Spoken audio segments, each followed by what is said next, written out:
Hello, everyone. Welcome to another episode of the journey of the characters in Lord of the Rings with me, James A. Hill. And what we're doing tonight is we are going to take a run with Aragorn and Legolas and Gimli to, hopefully, to the gates of the Paths of the Dead, but we'll see how far we get. I've got the timer on. I don't want the video to be too long. I know that everybody's time is valuable. And you tell me. Do you want videos to be longer? Because if they are going to be longer, I'm going to have to do something about cutting down the frills and things to make them a wee bit less memory intensive. But anyway, what we're going to do is we're going to do that journey. We'll talk a little bit about point of view again in The Lord of the Rings, the novel. Because this is the first part of the novel where we don't have a hobbit. So we've lost Pippin.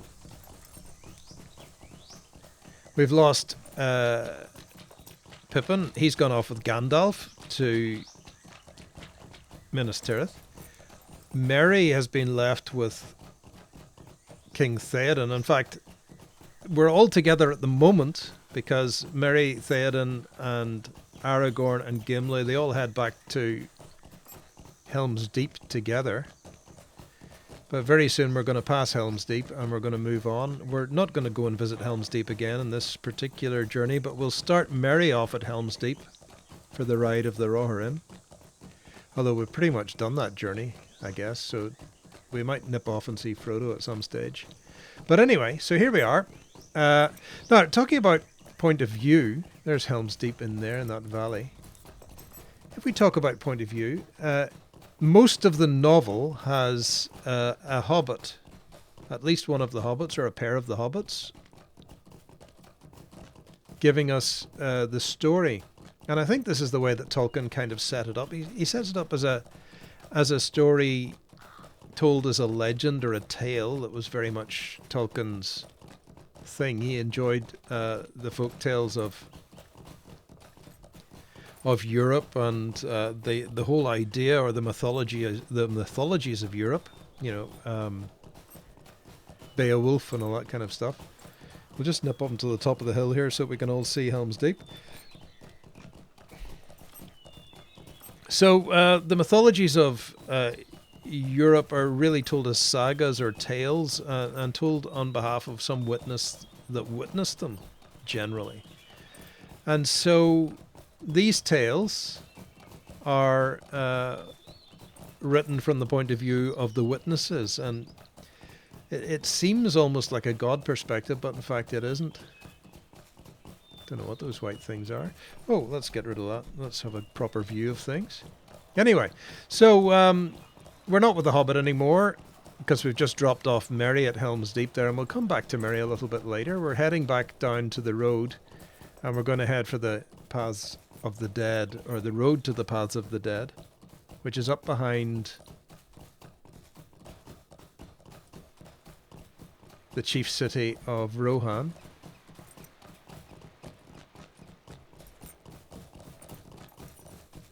So we're going to ford this river, and so in this particular section of the story, we don't really see quite a lot of the journey. We get this part where they're riding to the Paths of the Dead, and then we go through the Paths of the Dead and get out the other side. And then effectively Aragorn and Gimli and Legolas are all picked up again in the battle outside Minas Tirith. I don't know if we'll do the whole journey. Let's see what we feel like. It's a bit of Middle-earth we won't see otherwise, so maybe we should do the journey. So, yes. Anyway, I think that there's Medjugorje. The story is told pretty much 100% by the hobbits, and there's always a hobbit present in any of the parts of the story apart from this one. And in this particular part of the story, it's Gimli who is the witness, if you like, who is our point of view character. It's not as clearly point of view as something like J.R. Martin's Game of Thrones type character points of view, sorry. But we'll talk about that another time. It's an interesting series of books, interesting series of television programs. But anyway, so Gimli is our point of view character in this part of the story, and how do we know it's the point of view? Because really he's the only one we get the feelings from. And this is true in all the other parts of the story where the hobbits are giving us their feelings. So we pretty much get Sam's feelings most of the time. Very little of Frodo's, but some of Frodo's in the Sam and Frodo partnership. And then we get Pippin's feelings and we get Merry's feelings depending on which part of the story we're in. And we also get little bits and pieces about, things like the character could only remember such and such a thing, and those sorts of little narrative tricks that Tolkien pulls to, cozy us up to the storytellers. And there's only one very, very small part of the book where none of those characters are present. And I wonder if anybody can figure out what it is. I'll tell you at the end of this video. But up until then, I mean, there is at the start of the book, I think there's possibly a bit where it's just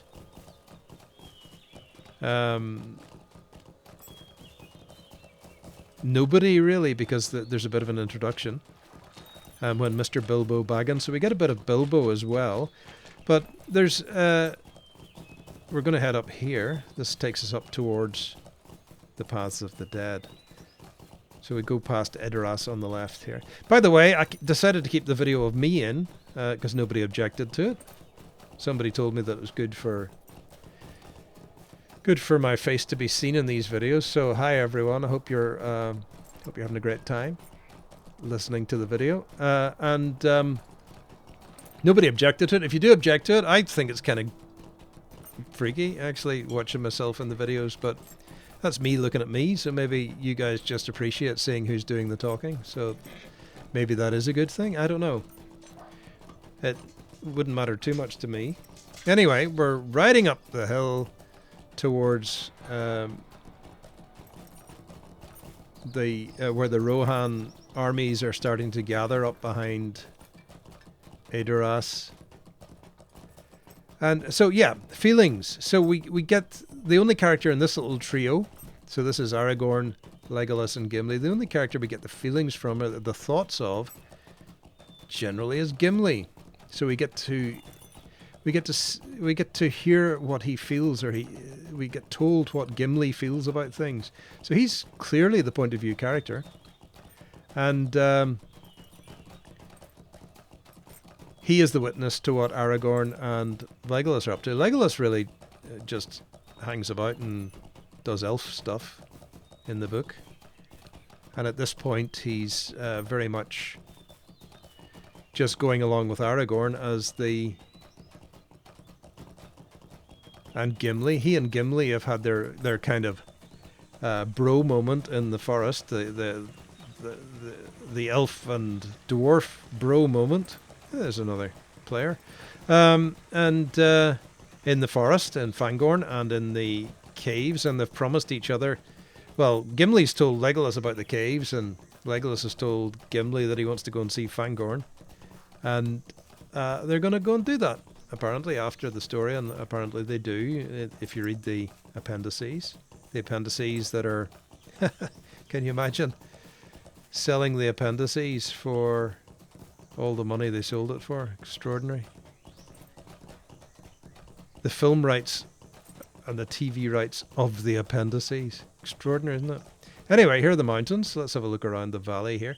Down here is the gathering of the armies of Rohan, and they're starting to gather for...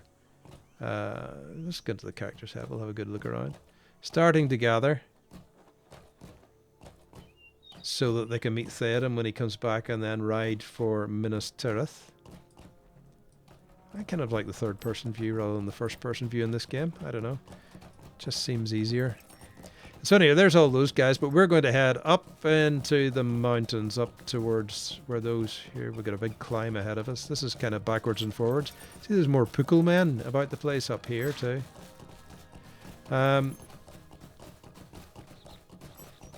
These the Rohan people call them Pukul men. These are the guys that we also see in the Forest of Druiden, which we saw in the last video on the way through. So yes. And so why is Aragorn heading for the Paths of the Dead? And everybody's telling him he's going to die and stuff, but he's received a message from other rangers. The rest of the rangers of the north have managed to find him, along with the sons of Elrond,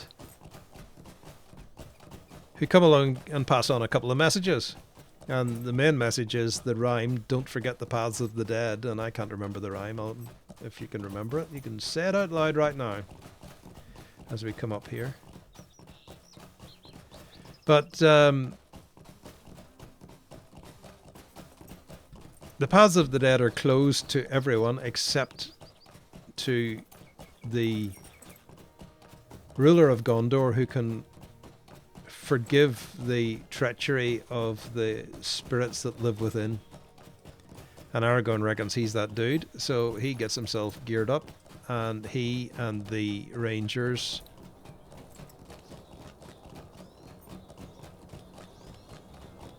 and Elrond's sons. We can go and see Eowyn. She's in here somewhere. Let's see. And Elrond's sons. I think Eowyn's up here somewhere. Let's see. Oh, sorry, everyone. There she is. Hello, Eowyn. How are you? We're going to the Paths of the Dead. Oh, no, no, Aragorn, don't go. I must. I've got to. That kind of stuff, you know. Britain depends on me. Not Britain. What do you call it? Middle-earth depends on me. All right, so we're going to head out here, up towards the Paths of the Dead. We see all these standing stones. It's really well done, this game, in the way it creates the scenery and creates the world of Middle-earth. I just like roaming around in here. So I hope you're enjoying the trip with me. So yes, and Gimli is the one. Legolas doesn't give a stuff about spirits of dead humans, so he doesn't care. Everybody else feels the fear, but Aragorn manages to lead them on, and they take their horses, and they will enter the Paths of the Dead, which is what we're going to do in our next video. This probably all says things like, "Don't." What's that thing that? "Beware all ye who enter here," that kind of stuff. Anyway, so yes, we're going to ride on down here, the Dimholt and the Dimholt Gate. You see, it's all getting spooky now. So we get some spooky music, some spooky atmosphere, some spooky, misty scenery. And there we are, the Dimholt Gate. And nothing to see here. A few little totems to ensure that everybody's fairly warned that if they go through that gate, they're going to die. But of course, Aragorn goes through, and then we have, you see that flash, that means that we are now very afraid. If I just put up the overlay, you'll see that my character has lost a bit of just a little bit of fear. It says here, "Dread, your heart is heavy in the face of such evil." Anyway, there you go. We've got to the Paths of the Dead. We talked about Gimli being the point of view character for this little bit. I promised I would tell you at the end of the video where we have a scene where no hobbits and no Gimli are present. And as far as I can tell, the only one in the book really that's that happens without any of those characters present is the conference of the captains outside Minas Tirith when the battle is won. I don't think anybody's there apart from Aragorn and Gandalf of our kind of fellowship. Everybody else is elsewhere. I could be wrong. It could be that Legolas and Gimli were there, but they don't say a lot in the book, so you can prove me wrong on that one if you like. And then after that, it's pretty much hobbits or Gimli everywhere else. I mean, this little interlude with Gimli is the only time he gets to be the POV character, as it were. But it's very subtle point of view character, very subtle. And the only reason you know it is that Tolkien talks about the feelings of just the one character, or the hobbits, or Gimli, but never talks about how Aragorn feels about anything, or how Legolas feels about anything, or how Gandalf feels about anything, and that adds to the mystery of those characters. We see the hobbits as kind of homely characters. They are us in the story, if you like, and Gimli becomes us in this part of the story, and we get to feel his fears, because he's the most human. Though he's a dwarf, he's the most human of the characters that are left. And you might think Aragorn's a human, but really, Tolkien has set the Númenóreans particularly very high. And we talked about Aragorn's power in a previous video. So there you go. Going to end the video here. Hope you enjoyed it. And I'll see you in the next video, when we will go through that gate and we will find out what's behind it. So see you next time. Hope you enjoyed it. Good night.